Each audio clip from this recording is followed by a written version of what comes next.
수십 년 된 낡은 크레인을 마치 새 것인 것처럼 속여 판 수입 업체에 대해 경찰이 수사에 나섰습니다. 문제는 현재 법규상 이런 일을 예방할 수 없다는 겁니다.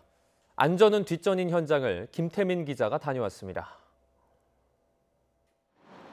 다리를 보수하거나 점검하는 데 쓰이는 교량 점검차입니다.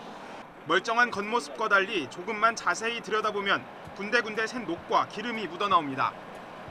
2017년식이라는 자동차 등록증만 믿고 6억 원이란 거금에 들여왔지만 알고 보니 새 차 위에 30년도 넘은 고물 장비가 달려 있었습니다.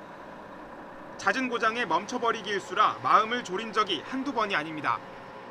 현장에 이 장비를 가지고 가면 항상 고장이 나다 보니까 오늘은 또 고장이 나지 않을까라는 그런 걱정이 먼저 나고요.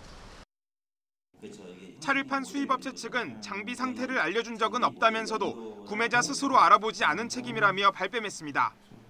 뭐 이런저런 구체적인 설명이 안 들어간 거는 맞아요. 그게 처음에 잘못 본인이 보고 산 거잖아요. 그것까지도 내가 어찌어찌 얘기할 수는 없잖아요. 황당한 건 이런 식으로 장비의 출처를 숨긴 채 등록을 해도 아무 문제가 되지 않는다는 사실입니다. 우리나라 규정상 특수장치 차량은 자동차로 분류돼 도로 운행에만 문제가 없으면 위에 올린 장비와 상관없이 등록이 가능한 겁니다. 장치가 정상적으로 작동되고 여부는 저희 쪽에서 별도로 크게 보는 건 아닙니다. 별도 규정하는 건 없습니다.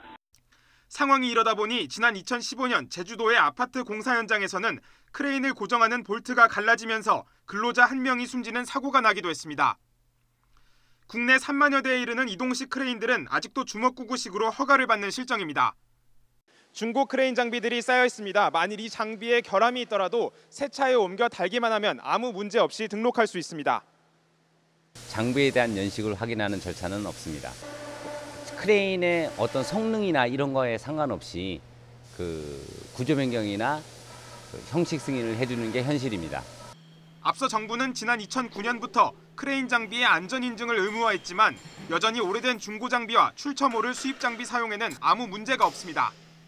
이런 가운데 지난 2012년부터 5년간 이동식 크레인 사고는 무려 760여 건, 사망자 수는 70명이 넘습니다. 사고가 잇따르자 당국은 부랴부랴 안전장치 부착을 의무화하고 전수조사하기로 했지만 이마저도 최근 2년의 유예기간을 뒀습니다. 잊을만 하면 들려오는 사고 소식에 시민들은 불안감을 감출 수 없습니다.